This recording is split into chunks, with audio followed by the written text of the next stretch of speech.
Have you ever looked at a couple and wondered, why do some people find their perfect match while others struggle in love? What if I told you it's not just luck or chance? It's something deeper, something called karma, quietly shaping every relationship you've ever had. Let me share a quick story. My friend Sarah used to fall for all the wrong people, partners who broke her heart over and over. She thought she was cursed. But then, she discovered a secret about how her own actions were drawing these relationships to her. Within a year, she transformed her life and found a love she never thought possible. Hi, I'm Buddha's Pathway, and in the next 10 minutes, I'm going to reveal 3 life-changing truths about why you marry who you marry, and how you can attract the love you truly deserve. Stick with me because by the end, you'll see your relationships in a whole new light. Let's dive in. So what exactly is karma, and why does it matter for your love life? Picture karma as a kind of cosmic bank account. Every kind word, every generous act, every thought you put out into the world is a deposit. And what you deposit, good or bad, comes back to you, especially in your relationships. It's like the universe's way of saying, what you give is what you get. But here's where it gets really interesting. Even science backs this up. Psychologists call it the mirror effect. Positive people tend to attract positive partners, while negativity can pull in drama like a magnet.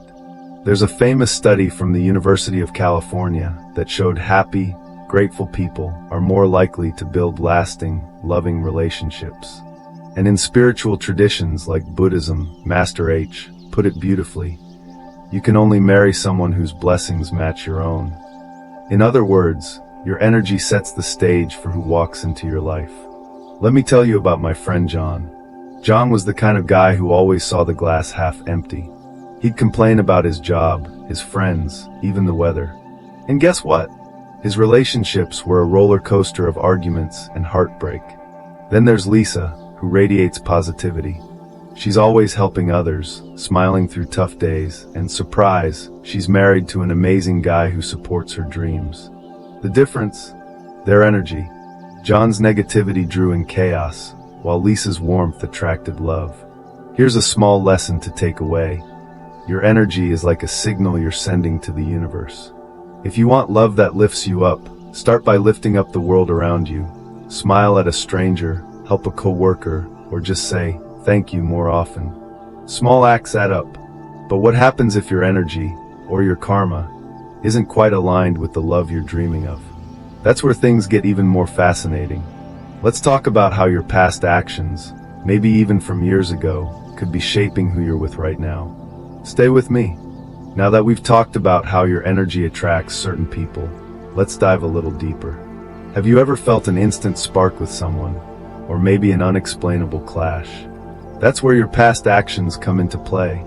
In spiritual traditions like Buddhism, they say our relationships are tied to karma from past lives, things we did long ago that ripple into today. But don't worry if past lives aren't your thing. Even the choices you've made in this life, like how you treated an ex or even a friend, shape who's standing by your side right now. Here's how it works. Every action you take plants a seed. Act with kindness, honesty, or love, and you're sowing seeds for a relationship that's supportive and joyful. But if you've acted out of selfishness, dishonesty, or hurt, like breaking someone's trust, those seeds can grow into relationships filled with conflict or heartache. It's not about punishment, it's about balance. The universe is giving you a chance to learn and grow. Let me tell you about Emily, a friend of mine. A few years ago, Emily was stuck in a cycle of dating guys who were never faithful. She was heartbroken, thinking, why does this keep happening to me? Then she realized something. In her early 20s, she hadn't always been honest in her own relationships. She'd ghosted people, broken promises, and left some hurt feelings behind. So, Emily decided to make things right. She wrote heartfelt apologies to a few exes, not expecting anything back, just to clear the air. She started living with more integrity, being upfront and kind. And you know what? Not long after, she met Tom, a guy who's as loyal and loving as they come. They're married now, and she says it's like the universe gave her a fresh start. The lesson here is simple. You can't change the past, but you can change the seeds you're planting today. If you want a love that's built on trust, start by being trustworthy. If you want respect, show respect to everyone, not just your partner. Those small choices add up and rewrite your love story. But what happens when those seeds from the past grow into challenges in your marriage? That's where things can get tricky, and where you can make the biggest difference. Stick around, because next, I'm going to share the 3 karmic traps that can sabotage your relationships, and how to avoid them. We've seen how our past actions plant seeds for love, but what happens when those seeds grow into challenges? Not every marriage is a fairy tale, and sometimes the struggles we face are tied to what I call karmic traps, patterns that can sabotage even the strongest relationships. Today, I'm going to share 3 of the biggest traps to watch out for, plus simple ways to avoid them. These are lessons I've learned from watching friends, family, and even my own journey through love. Trap 1. Carrying debt from the past. Sometimes the pain in your marriage isn't random, it's a kind of karmic debt. If you've ever hurt someone, like breaking trust or ignoring their feelings, that energy can come back in the form of arguments or betrayal. It's the universe's way of saying, let's balance the scales. The fix? Start by making amends. Write a letter to someone you've wronged, even if you never send it, or practice forgiveness to clear that heavy energy. Trap 2. Draining your blessings. In spiritual terms, blessings are like your love life currency. Actions like greed, dishonesty, or taking your partner for granted can drain your blessings, leaving you stuck in unfulfilling relationships. To rebuild, try small acts of generosity. Surprise your partner, volunteer in your community, or even just tell your partner why you're grateful for them. These little things recharge your heart. Trap 3. Missing the lesson. Sometimes, a tough marriage isn't a punishment, it's a classroom. Maybe you're learning patience, self-love, or how to set boundaries. If you ignore these lessons, the struggles keep repeating. Ask yourself, what is this teaching me? Journal about it, or talk it out with a trusted friend to uncover the growth waiting for you. Let me tell you about Mike, a guy I know. Mike's first marriage was a mess. Constant fights, mistrust, the works. He blamed his ex for everything, but then he realized he was falling into these traps. He'd been dishonest in past relationships, taken his wife for granted, and ignored the lesson to value himself. So, Mike started making changes. He apologized to people he'd hurt, volunteered at a local shelter, and worked on understanding his own worth. Eventually, he left that toxic marriage, and now he's with someone who respects him deeply. Mike's story shows that breaking these karmic traps can change everything. Here's your takeaway. Struggles in love aren't the end, they're a chance to grow. You can't undo the past, but you can choose to learn, heal, and build better energy for your future. Start with one small step, like writing that letter or saying thank you to someone you love. So now that you know what not to do, how do you attract the kind of love that lights up your life? That's what we're diving into next, a simple, powerful plan to find your soulmate. Stay with me, because this is where it gets really good.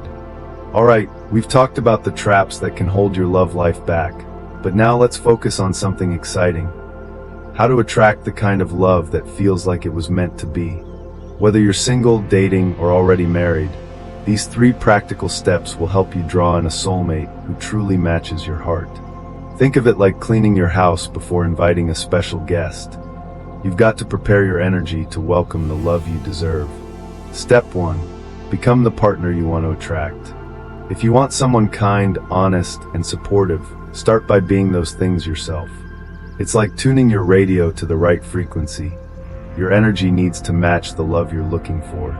Every day, practice small acts of kindness, like complimenting a friend or being patient in traffic. These habits build what spiritual traditions call blessings, the currency of a happy relationship. Step 2. Let go of old heartaches. Past hurts, like a bad breakup or betrayal, can act like heavy baggage, blocking new love from coming in. To clear that energy, try a simple practice. Write a letter to someone who hurt you, forgiving them, or meditate for 5 minutes, picturing yourself releasing that pain. This isn't about them, it's about freeing your heart for something better. Step 3. Live with love every day. Fill your life with positivity and generosity, and watch how it transforms your relationships. Volunteer at a local charity, call a family member just to chat, or even smile at a stranger. These acts of love multiply your blessings and send a signal to the universe that you're ready for a partner who shares that same warmth. Let me tell you about Anna, someone I met a few years ago. Anna was single and feeling stuck, always wondering, where's my person? She decided to try these steps. She started being more intentional, complimenting coworkers, volunteering at an animal shelter, and even doing a short meditation to let go of an old breakup. A few months later, at one of those shelter events, she met David, a kind-hearted guy who shared her love for animals. They're engaged now, and Anna says it's because she stopped waiting for love and started living it. Her story proves that when you align your energy with love, the right person shows up. Here's your takeaway: love starts with you. You don't need to chase your soulmate. They'll find you when you become a magnet for love through your actions and energy.